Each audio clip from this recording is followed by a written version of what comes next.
PSSI umumkan harga tiket Indonesia vs Argentina, mulai Rp600.000 sampai Rp4,25 juta.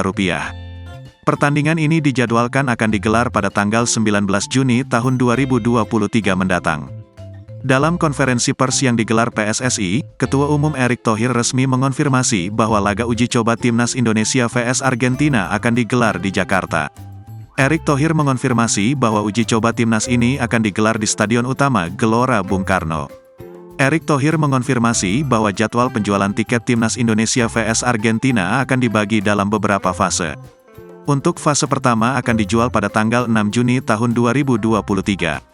Untuk fase pertama ini akan dikhususkan untuk nasabah BRI atau BRI Card Holder.